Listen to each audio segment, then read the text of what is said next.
आज मंत्रिमंडल की जो है चौथे दिन जो है मीटिंग हुई है। मुख्यमंत्री सुखविंदर सिंह सुक्खू जी की अध्यक्षता में मीटिंग हुई है और इन 4 दिनों में लगभग कोई 100 से अधिक जो एजेंडेज जो है वो कैबिनेट में विस्तृत रूप से उस पर चर्चा की गई है। आज भी कैबिनेट में जो है लगभग कोई 31 के करीब जो है इश्यूज जो है डिस्कशन के लिए आए थे, जिसमें कि जो महत्वपूर्ण है उनमें से सबसे पहला है कि हिमाचल प्रदेश में जैसे आपदा आई है और अभी हाल ही में मंडी में भी आई है, मंडी शहर में भी आई है और बहुत सारे लोग जो है बेघर हुए हैं। आज कैबिनेट ने जो रेवेन्यू डिपार्टमेंट का प्रपोजल था कि जो लोग बेघर हुए और उनके घर जो है कम्प्लीटली डैमेज्ड हैं और वो अपने घरों में नहीं रह पा रहे और उनको दूसरी जगह पे शेल्टर लेना पड़ रहा है, उस विषय में ग्रामीण क्षेत्रों में जो ऐसे व्यक्ति हैं, ऐसे परिवार हैं, उनको 5,000 रुपये महीने के हिसाब से उनको किराया दिया जाएगा सरकार द्वारा। और शहरी क्षेत्रों में शहर में उनको जो है 10,000 रुपये प्रति माह के रूप में किराया दिया जाएगा। और ये स्कीम जो है ये 31 मार्च 2026 तक, जब तक वो उनके वो रीसेटल नहीं होते हैं तब तक ये स्कीम जो है कंटिन्यू है जो है की जाएगी। इसी के साथ कैबिनेट ने ट्राइबल एरियाज़ में जनजातीय विभाग में ट्राइबल एरिया भरमौर, पांगी और स्पीति में एक रिसर्च ऑफिसर के जो है क्लास 1 कैटेगरी के जो है पोस्ट जो है सेंक्शन किए हैं। आज क्योंकि कांगड़ा ज़िले में और बिलासपुर में माइंस की जो है और रेत और बजरी की जो ऑक्शन है गवर्नमेंट लैंड पे है, वो 21 क्वेरीज जो है जिसकी की एस्टिमेटेड वैल्यू जो है base value by base price जो है वो 18 करोड़ रुपए है। इसकी भी कैबिनेट ने जो है आज अनुमति प्रदान की है। आज HRTC ने भी एक स्कीम शुरू की है आइडेंटिटी कार्ड की, रेशियो फ्रीक्वेंसी आइडेंटिफिकेशन कार्ड्स। इनके बोर्ड ऑफ डायरेक्टर्स में अभी जो इनकी मीटिंग हुई थी मुख्य deputy chief minister Mukesh Agnihotri ji की अध्यक्षता में, तो बोर्ड से इन्होंने पास करके आज कैबिनेट में प्रेजेंटेशन दी है और कैबिनेट की अनुमति मांगी थी, जो कैबिनेट ने इनको दी है कि जिन भी श्रेणी के लोगों को जिनको फ्री ट्रैवल HRTC में अलाउड है उनको अब अपना आइडेंटिटी कार्ड बनाना पड़ेगा। और उस आइडेंटिटी कार्ड को बनाने के लिए 3 महीने का समय रखा गया है। और अगर बसेस में अब ट्रैवल करना पड़ेगा और उसकी फ़ीस होगी 200 रुपये, सिर्फ वो कार्ड बनाने की फ़ीस होगी। ट्रैवल उनका फ्री होगा, ट्रैवल के लिए कोई उनको नहीं हो, क्योंकि HRTC के ध्यान में बहुत सारी बातें आई है कि जो दूसरे स्टेट्स की महिलाएं हैं, हमारे जो एडजॉइनिंग स्टेट्स है, पंजाब है, हरियाणा है, और हैंडीकैप लोग भी जो दूसरे स्टेट्स के हैं, वो भी जो है इन बसेस में फ्री में ट्रैवल करते थे, क्योंकि उनके पास कोई आइडेंटिफिकेशन या महिलाओं के पास खास करके आई कार्ड नहीं होता था।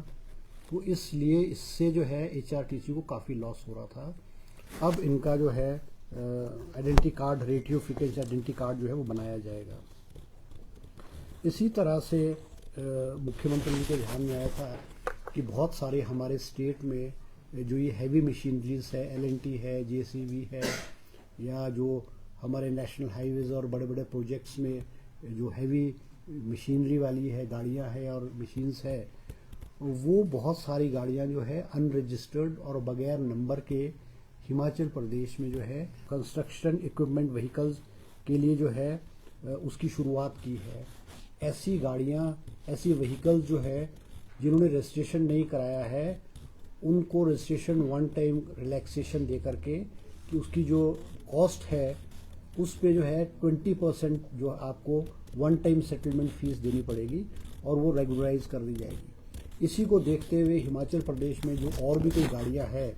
जैसे स्कूटर्स है, कार्स है या और अदर व्हीकल्स है, वो भी हिमाचल प्रदेश में अगर किसी के पास अनरजिस्टर्ड है और उन्होंने अपनी गाड़ियों की रजिस्ट्रेशन नहीं कराई है, क्योंकि प्राइवेट व्हीकल्स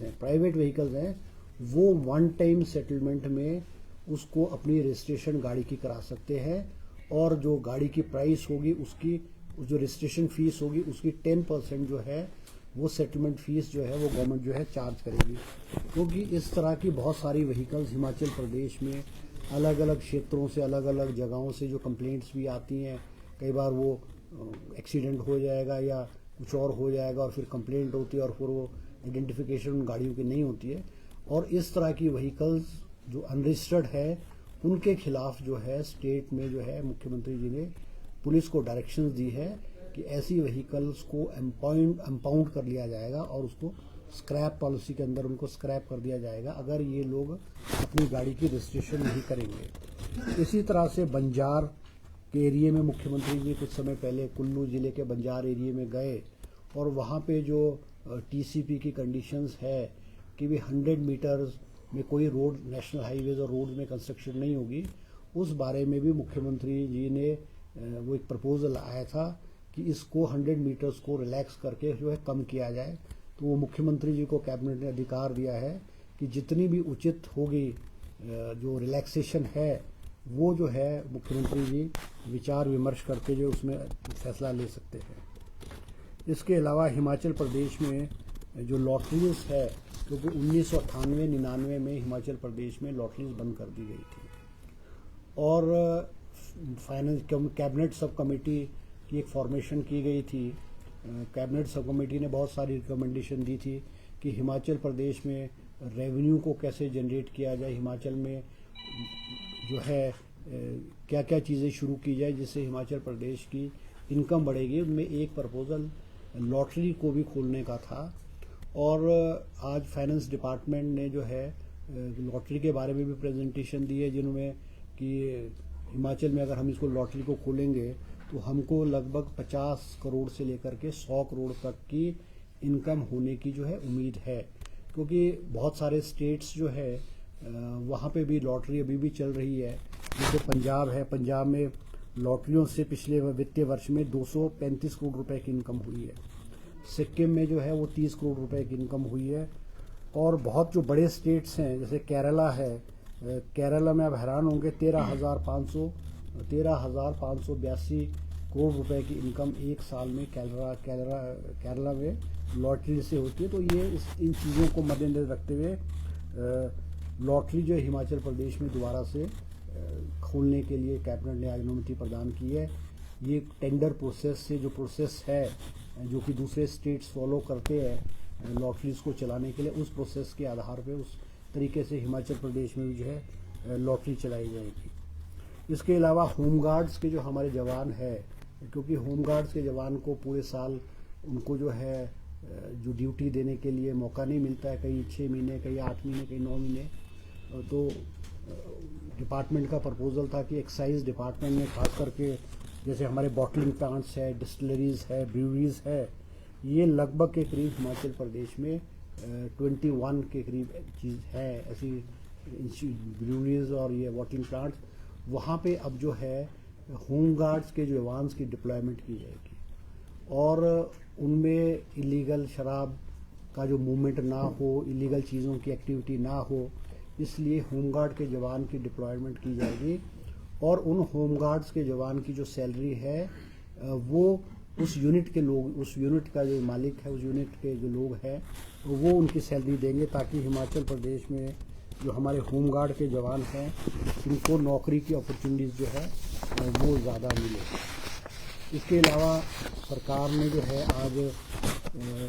आशा वर्कर्स 290 पद जो है हेल्थ डिपार्टमेंट में आशा वर्कर्स के जो है वो स्वीकृत किए हैं नेशनल रूरल हेल्थ मिशन के तहत जो है, ताकि ग्रामीण क्षेत्रों में जो है स्वास्थ्य सेवाओं में और इम्प्रूवमेंट जो है लाई जा सके। ये पोस्टें अधिकांश जो है ज़्यादातर पोस्टें ट्राइबल एरियाज़ में, हार्ड एरियाज़ में या उन पंचायतों में जिनकी फॉर्मेशन पीछे नई पंचायतों की फॉर्मेशन हुई है, और जिन पंचायतों में आशा वर्कर्स नहीं है उन पंचायतों में आशा वर्कर्स की डिप्लॉयमेंट जो है वो की जाएगी। इसके अलावा जो है कैबिनेट ने लॉ डिपार्टमेंट में जो है 5 पद जो है अंग्रेज़ी लॉ ऑफिसर्स के 5 पद स्वीकृत किए हैं और 2 जो है लॉ ऑफिसर्स हिंदी के पद जो है जॉब ट्रेनी आधार पर जो है भरने का जो है आज कैबिनेट ने फैसला लिया है। इसके अलावा एक मर्सिडीज़ गाड़ी जो है हमारे माननीय राज्यपाल महामहिम राज्यपाल जी, उनकी जो गाड़ी है वो 5 साल से अधिक जो है उसका लाइफ हो चुकी है, और as per protocols and as per the norms राज्यपाल की जो गाड़ी है वो 5 साल से ज़्यादा नहीं होनी चाहिए। उसको देखते हुए आज कैबिनेट ने जो है एक मर्सिडीज़ बेंज जो है जिसकी कीमत लगभग 92 लाख रुपए के करीब होगी, आज कैबिनेट ने जो है मर्सिडीज़ बेंज गाड़ी खरीदने की भी अनुमति प्रदान की है। इसके साथ जो है हमारे जो एजुकेशनल टेक्निकल एजुकेशन इंस्टीट्यूशन हैं, चाहे वो पॉलीटेक्निक के हैं, इंजीनियरिंग कॉलेज हैं या ITIs हैं, वहाँ पर हिमाचल प्रदेश के जो पॉलीटेक्निक्स हैं, इंडस्ट्रियल इंस्टीट्यूशन ट्रेनिंग्स हैं, वहाँ पे एक एक सीट जो है ऑर्फेन बच्चों के लिए जो है वो सैंक्शन की है। इसी के अलावा जो है और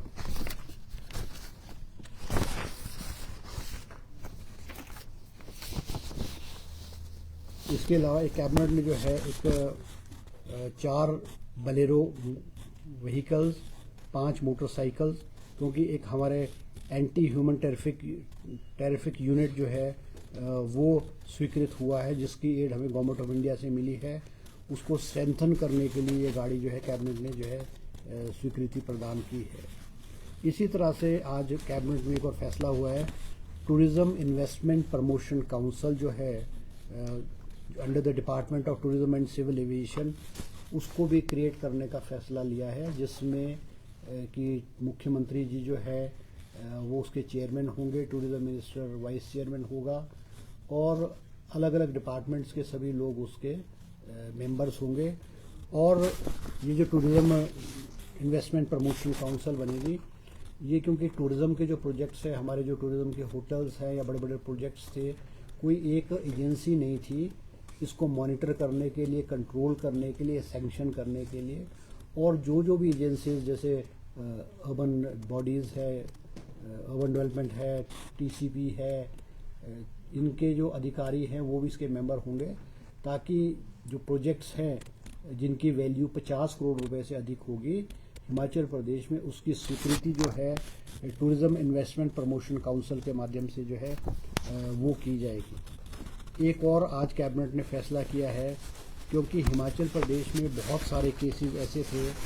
कि जो क्योंकि GST जब 2017 में लागू किया गया है, उस वक़्त जो है हिमाचल प्रदेश में जो है अलग अलग टैक्सेस हुआ करते थे, वैट हुआ करता था, ये जो additional good carried by road tax था, या और लग्जरी टैक्सेस होटल्स में थे, अलग अलग कैटेगरी के टैक्सेस थे। उसको मद्देनज़र रखते हुए कैबिनेट ने जो है आज एक और फैसला किया है कि Himachal Pradesh सबहमन legacy case resolution scheme जो है 2025 एक्साइज एंड टैक्सेशन डिपार्टमेंट के अंडर जो है उसको लाया है, ताकि जो ये पेंडेंसी ऑफ केसेस है जिसमें टैक्सेस का डिस्प्यूट है, वो उनकी सेटलमेंट जो है की जाए। क्योंकि इससे पहले भी हमारी सरकार ने और पिछली सरकारों ने 2020 में, 2021 में, 2023 में और 2024 में इस तरह से जो टैक्सेस में डिस्प्यूट्स है और बहुत सारे केसेस कोर्ट्स में पेंडिंग पड़े हुए थे, उन चीज़ों को सेटल करने के लिए ये स्कीम जो है इसकी फ़ेज़ 2 को आरंभ करने के लिए किया है। और इसका जो है समय जो है वो 3 महीने के अंदर होगा। 3 महीने में जो भी लोग हैं इसके अगर केसेस अपने सेटल करना चाहते हैं तो ये जो है केसेस जो है सेटल कर दिए जाएंगे। एक और इशू जो है जो कैबिनेट के समक्ष जो है वो था कि हमारे जो म्यूनसिपल कॉरपोरेशंस हैं, खास करके जो सोलन में है और हमारे पालमपुर में है, वहाँ पर पानी के जो टैक्सेस के कलेक्शन, पानी जो रेंट है, पानी के जो बिल्स हैं, उसकी कलेक्शन जो है 2 एजेंसी से की जाती थी। कुछ वार्ड्स में म्यूनसिपल कॉरपोरेशन टैक्सेस कलेक्ट करता था, कुछ वार्ड्स में IPA डिपार्टमेंट करता था। आज कैबिनेट ने फैसला किया है कि सोलन म्यूनसिपल कॉरपोरेशन और पालमपुर म्यूनसिपल कॉरपोरेशन में जो है पानी के जो बिल्स हैं वो एक एजेंसी जो कि IPA डिपार्टमेंट द्वारा जो है वो जो है इकट्ठे किए जाएंगे। तो ये कुछ इश्यूज थे जो आज कैबिनेट के समक्ष जो है रखे गए हैं। इसके अलावा एक और बहुत महत्वपूर्ण इशू जो है वो कैबिनेट के समक्ष था कि हमारे जो अर्बन बॉडीज़ है, चाहे म्यूनसिपल कॉरपोरेशंस है, म्यूनसिपल कमेटीज़ है, नगर पंचायत है, इसमें ओबीसीज के लिए कोई रिजर्वेशन नहीं था। इनमें जो रिजर्वेशन हुआ करता था वो एसटीज़ के लिए रिजर्वेशन था और महिलाओं के लिए रिजर्वेशन था, मगर ओबीसी कैटेगरी के लिए रिजर्वेशन नहीं था। और हिमाचल प्रदेश में लगभग ओबीसीज की जो कैटेगरी, ओबीसीज की पॉपुलेशन है वो कोई 25% के करीब ओबीसी जो है पूरे हिमाचल प्रदेश में जो है बसते हैं। आज कैबिनेट ने फैसला लिया है कि जो हमारी अर्बन बॉडीज़ है उसमें ओबीसी की रिजर्वेशन को जो है स्टेट जो है लागू करेंगे, ताकि इनकी जो परसेंटेज के मुताबिक जो ओबीसीज की पॉपुलेशन है उनको जो इंस्टीट्यूशंस है, जो हमारी जो संस्थाएं हैं, उनमें उनके हिसाब से इनको जो है इनके रिप्रेजेंटेशन जो है इन बॉडीज़ में जो है इनको मिले। तो ये कुछ इश्यूज थे। मैं अब अनुरोध करूंगा विक्रमादित्य सिंह जी जो हमारे अर्बन डेवलपमेंट पीडब्ल्यूडी मिनिस्टर भी हैं, कल वो मंडी शहर का इन्होंने दौरा किया है जहां पर 4 लोगों की डेथ भी हुई और भारी नुकसान भी हुआ है। उस पर जो है विक्रमादित्य जी भी कुछ आपके समक्ष बात रखें। पिछले कल मंडी जिला के जो हमारा सदर विधानसभा क्षेत्र है वहाँ का जो ऐतिहासिक जेल रोड है और उसके साथ कुछ और इलाके भी जो हमारा सरकारी अस्पताल है मंडी में, वहाँ पे हमने दौरा किया और हमें दुख है इस बात का कि मंडी जिला में लगातार अलग अलग क्षेत्रों में, वैसे तो प्रदेश के और इलाकों में भी हुआ है, मगर इस बार का जो हमारा मानसून है उसमें स्पेसिफिक जो डिस्ट्रक्शन हो रही है वो मंडी जिला के अंदर हो रही है। और जिस तरीके से सिराज में ये सब चीज़ें घटनाएं हुई है, उसी तर्ज पे जो मंडी सदर में भी काफ़ी नुकसान 2 दिन पहले वहाँ पे हुआ और मुख्यमंत्री जी से भी हमने इस बारे में चर्चा करी थी। उन्होंने मुझे पिछले कल वहाँ जाने के लिए कहा था और मैं वहाँ व्यक्तिगत रूप से मौके पे गया भी हूँ और वहाँ पे करीबन 22 से 25 मकान जो है वो क्षतिग्रस्त हुए हैं। हालांकि भगवान की रहम से पूरे तरीके से वो क्षतिग्रस्त नहीं हुए हैं। उनका जो कईयों के लोअर फ्लोर्स है, कईयों के उसमें मकानों के नीचे वाले जो बेसमेंट सेक्शंस है उसमें बहुत भारी मात्रा में मलबा फंसने के कारण वहाँ पे काफ़ी नुकसान हुआ है और 3 लोगों की दुखद उसमें मृत्यु भी हुई है। तो उसमें मैंने आज सुबह डिप्टी कमिश्नर से भी बात करी और मुख्यमंत्री जी से भी निवेदन किया है, क्योंकि सारा जो उसमें रेस्क्यू ऑपरेशन है वो म्यूनिसिपल कॉरपोरेशन मंडी द्वारा करवाया जा रहा है। और पिछले कल भी उसमें कुछ डिमांड्स जो है वो फाइनेंशियल डिमांड्स रखी गई थी, क्योंकि काफ़ी वहाँ पे मशीनें, जेसीबी मशीन्स और आपके जो है रोबो मशीन्स वहाँ पे लगाई गई है और कुछ बड़ी चट्टानें भी वहाँ पर आई है मकानों के बीच में। उसको भी कंट्रोल्ड ब्लास्टिंग के माध्यम से उसको तोड़ने का प्रयास किया जा रहा है ताकि कम से कम नुकसान क्षेत्र के लोगों का हो। तो इन टोटलिटी हमारी सरकार की संवेदनाएं जो है वो प्रदेश के हर क्षेत्र के लोगों के साथ है और जहां पर भी क्षतिग्रस्त इलाके हैं उसके लिए मुख्यमंत्री जी और पूरी प्रदेश सरकार की जो कैबिनेट है लगातार उसके ऊपर चर्चा कर रही हैं। 3 दिन पहले जो कैबिनेट की बैठक हुई उसमें भी जो डिजास्टर से लेकर उसमें पूरी प्रेजेंटेशन भी हुई है और जो डिजास्टर मैनुअल है उसके तहत इन सभी इलाकों के लोगों को रिलीफ देने की बात भी की जा रही है। तो उसी तर्ज पे यहाँ के डिप्टी कमिश्नर जो है मंडी के वो उसकी रिपोर्ट बनाएंगे और जो वहाँ पे नुकसान क्षेत्र के लोगों को हो रहा है उसके लिए उनको जो है आने वाले समय में सहयोग भी जो वहाँ पे अफेक्टेड फैमिलीज है उनको देने का प्रयास जो है वो किया जाएगा। इसके साथ साथ मैंने एक विशेष निवेदन भी मुख्यमंत्री जी से भी किया है और जो हमारे रेवेन्यू मिनिस्टर है उनसे भी किया है कि जो आपदाएं आ रही है उसमें जो नुकसान हो रहा है वो एक बात है, वो तो दिख ही रहा है कि हर जगह पे ये चीज़ें हो रही है। प्रॉब्लम सड़कों की प्रॉब्लम्स है या कई जगहों पे जो हमारे नदी है, नाले हैं, उसमें सरकार अब महत्वपूर्ण कदम भी उठा रही है। टीसीपी जो हमारे नॉर्म्स है उनको जो है जगह जगह पे बदला भी जा रहा है ताकि नदी नालों के साथ हमारे अभी तो सरकारी भवन के लिए किया है, आने वाले समय में कमर्शियल इस्टेब्लिशमेंट्स है, प्राइवेट अकोमोडेशंस है, उनको भी एक लिमिटेड जो है आपके डिस्टेंस के साथ इन पे बनाने का प्रयास सरकार कर रही है, मगर हमें इसमें जो है early warning defence systems, early warning systems को भी लाने की आवश्यकता है। और इसको भी हम आने वाले समय में, अभी मैं कुछ दिन पहले हमारा एक अर्बन डेवलपमेंट का एक कमेटी जो है वो जापान और साउथ कोरिया भी गए थे और पर्टिकुलरली इन्हीं चीज़ों की स्टडी करने के लिए गए थे। उसकी एक पूरी रिपोर्ट बनाकर भी हम सरकार को सौंपेंगे कि जिस तरीके से क्लाइमेट चेंजेस हो रहे हैं, ग्लोबल वार्मिंग हो रही है, इरेटिक रेनफॉल हो रहा है, जगह जगह पे एक ही जगह पे बहुत भारी मात्रा पे जो है क्लाउड बर्स्ट हो रहे हैं, इसके लिए हम कैसे एडवांस्ड टेक्नोलॉजी के माध्यम से जो है ये अपने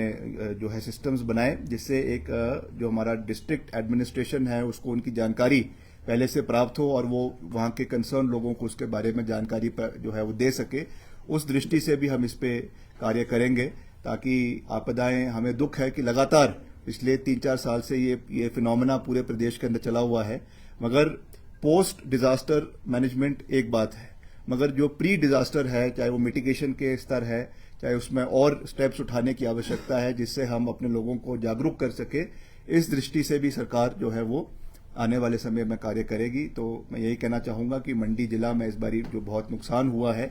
चाहे वो सिराज के अंदर है, चाहे वो मंडी अभी जो है सदर के अंदर हुआ है या धर्मपुर के अंदर हुआ है, करसोग के अंदर हुआ है, वहां पर हम पूरी मजबूती से सरकार ने, चाहे वो जेसीबी मशीन्स वहां पे लगानी है, पोकलेन मशीन्स लगानी है, हर तरीके से सड़कों को खोलने का प्रयास किया जा रहा है और दलगत राजनीति से ऊपर उठकर हम वहां के लोगों को पूरा सहयोग और समर्थन देने का प्रयास कर रहे हैं। केंद्र सरकार से भी यहाँ के विषयों को उठा रहे हैं ताकि केंद्र से भी जो मदद हमको मिले उसका भी हम सदुपयोग उस क्षेत्र के लोगों के लिए जो है वो कर सकें।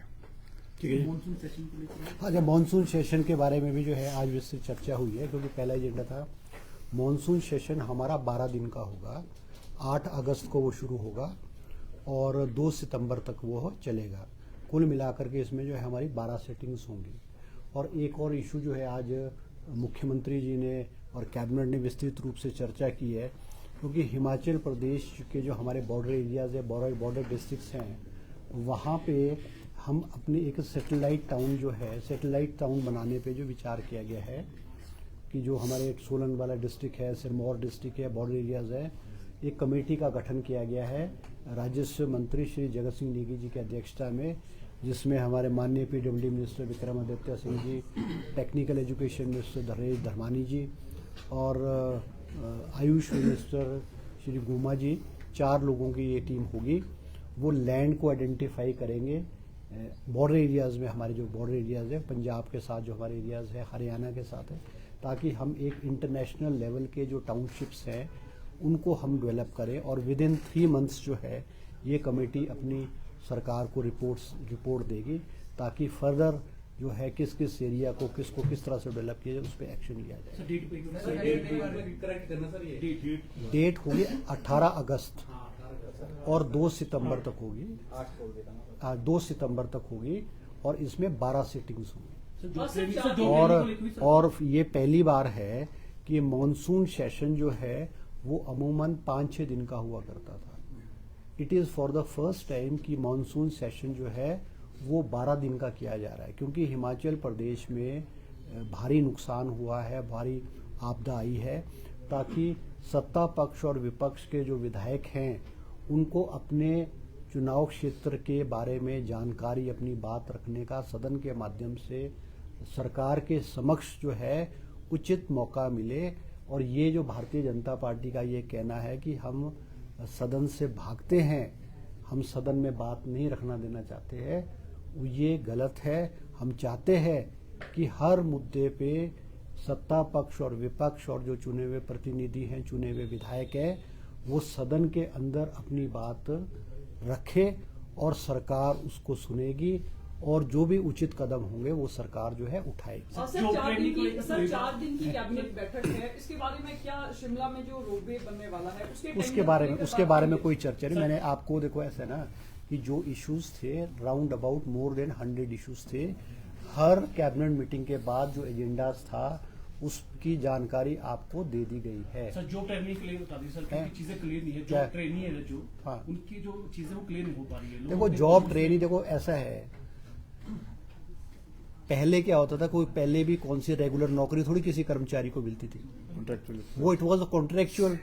पहले जब ये कॉन्ट्रेक्चुअल शुरू हुआ है, पहले 8 साल कॉन्ट्रैक्ट समय होता था, फिर उसको रिड्यूस करके 5 साल कर दिया, फिर उसको रिड्यूस करके 3 साल कर दिया, फिर उसको रिड्यूस करके 2 साल कर दिया है। सिर्फ जो है कॉन्ट्रेक्चुअल की जगह वो ट्रेनी किया गया है। जो ट्रेनी, ये वर्ड चेंज हुआ है, वो टर्म्स एंड कंडीशन नौकरी की, चाहे वो क्लास 1 होगी, क्लास 2 होगी, क्लास 3 होगी, क्लास 4 होगी, उसकी टर्म्स एंड कंडीशन में कोई चेंज नहीं है। अब जो आईएएस ऑफिसर्स है, आईपीएस ऑफिसर्स है, आईएफएस ऑफिसर है, इनको क्या बोलते हैं? इनको प्रोबेशन पे बोलते हैं। प्रोबेशन कहते हैं ना, for 3 years they are on probation. Same is the case here. सिर्फ only the word contractual has been changed, has been replaced by trainee. 2 साल बाद बात टेस्ट यस तो नहीं देना होगा। नहीं, कोई टेस्ट नहीं होने का। जो कंडीशन कॉन्ट्रैक्ट के एम्प्लॉयज की थी, वही कंडीशन जो है ट्रेनी एम्प्लॉयज की होगी। कोई चेंज नहीं किया गया है। ये भारतीय जनता पार्टी और कुछ ऐसे तत्व है जो भ्रामक प्रचार जो है सरकार के खिलाफ और इस पॉलिसी के अगेंस्ट कर रहे हैं। और ये भी सरकार को इसलिए करना पड़ा क्योंकि कोर्ट के आदेश थे और उसमें जो सीनियरिटी पे झगड़ा पड़ रहा था, इस सारी चीजों को सॉर्ट आउट करने के लिए जो है कोर्ट के आदेशों के मुताबिक सरकार को, कैबिनेट को ये करना पड़ा है। इसमें जो टर्म्स एंड कंडीशन जो नौकरी की एम्प्लॉयज की होगी, ट्रेनी एम्प्लॉयज होगा, it will be same as contractual employees. उसमें कोई फर्क नहीं है, सिर्फ नाम चेंज किया गया है कॉन्ट्रैक्ट से ट्रेनी। सर ये थॉट प्रोसेस सर किसका इसमें था? कंफ्यूजन ये हो रहा है, ये लग रहा है कि दोबारा से इंटरव्यू ना सर करना। एफिशिएंसी नहीं भाई, ये किसने कह दिया कि दोबारा से कोई इंटरव्यू नहीं होगा? इंटरव्यू में सर वो पैरामीटर जो है रेगुलराइजेशन के लिए, जो पैरामीटर कॉन्ट्रैक्ट एम्प्लॉयज का होता था, वही ट्रेनी एम्प्लॉय का होगा। There is no set change in it. Sir जो रूल्स आए उसमें एफिशिएंसी टेस्ट कहा गया है। अरे एफिशिएंसी टेस्ट तो सबके लिए होता है ना। वो तो आपकी परफॉर्मेंस है, आपकी सीआर है, आपकी वर्किंग है, वो तो डिपेंड, वो तो पहले भी थी, कोई नई बात थोड़ी है वो तो। अब आपकी सीआर की एंट्री अगर आपकी ठीक नहीं होगी तो रेगुलर नहीं होगा। आपकी सीआर की एंट्री ठीक होगी, ओके, तो रेगुलर हो जाएगा। वो तो सेम है।